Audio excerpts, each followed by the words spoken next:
we're going to start out with a bunch of poems that most of them come from the Irish book, where we were going in, where John was going into hunting to find his relatives that he never heard about when he was a kid. But we were also going into Ireland at a time when they were ending many years of violence and signing the peace accords after hundreds and hundreds of years of Catholics and Protestants in Ireland fighting and killing each other. Consort of King Malcolm, mother of 6 sons, 2 daughters, laid to rest at Dunfermline, or wherever your bones would be taken. Last of the Anglo-Saxon royal line, pray for all women, for women in the street and in the kitchen, women in the universities and in the bread lines, women in Congress and in protest marches. Good saint, pray for us all. Pray for activist wives and their contemplative husbands. Anyway, we went there and we met a singer by the name of Tommy Sands. He's rather famous, and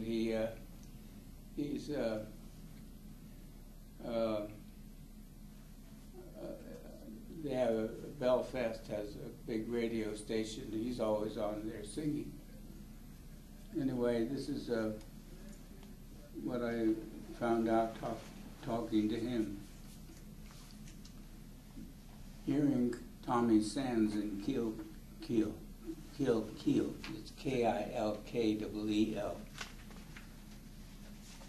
Because they were in East Germany. In that time, it was so cold to remember. There were other musicians, and these were from Cuba, Nicaragua, Chile, who would not do songs that divide the poor. They were singing for reconciliation. So back in Ireland, up in the north, where the cold needle stabs the heart, sometimes even the orange will listen when the green comes home to play. But the anger has been so long forming, like stopped passages in the veins, or again those 9 ships found yesterday sunk in the 30 Years' War, and these years under 6 feet of silt beneath the Baltic's freezing sea. It is like that, the living, smothered by some ancient care. They live by custom, know the responses. When the marching begins, you keep silence. You do not speak to your neighbor then, but when the marching is over and those proud orange hymns are put away, then you can speak again on the streets. And I am speaking here as an outsider, a visitor passing through and seeing too many of our own failings at home here. So I will not dare a righteous judgment. I am old now and distrust righteousness. I say that in East Germany there was a new world in that cold place, and that is why, if you listen, that beaten down poor world comes here, comes to Northern Ireland and waits. The day when John wrote that poem, it was just days after the Irish peace had been made, and they were beginning to put away their guns, and you could walk on the streets of Belfast in safety. And the poem that he wrote, it was so amazing to find out that one of the ways that peace was made between people who've been shooting at each other for 300, 500 years was the musicians. Well, then just after that, and this is what happens, his poems, then when I go out into the world and doing things, his poems just keep on, the story keeps on.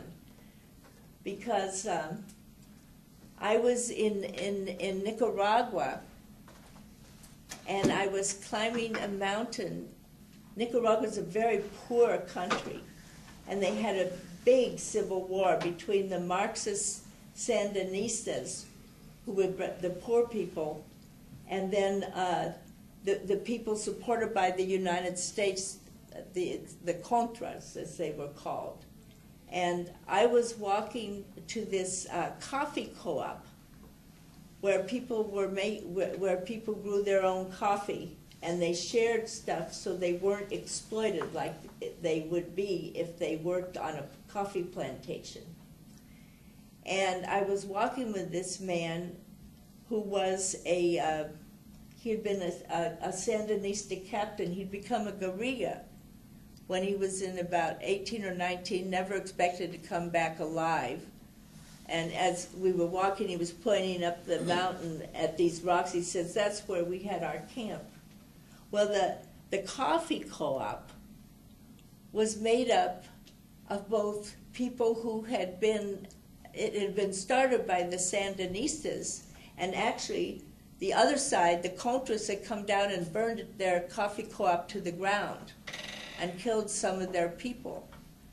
But now the war was over, and it was people from both sides of that civil war. They were both growing coffee together. And so I told him about the story of Tommy Sands and how the Nicaraguan folk singers had helped start the Irish peacemaking.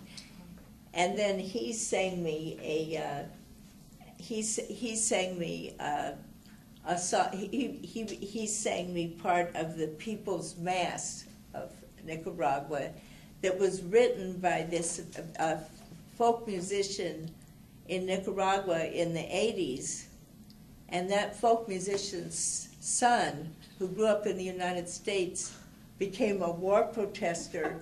He joined the army. It's like totally full circle. Yes, and so I guess one of the reasons that the world suddenly becomes a big poem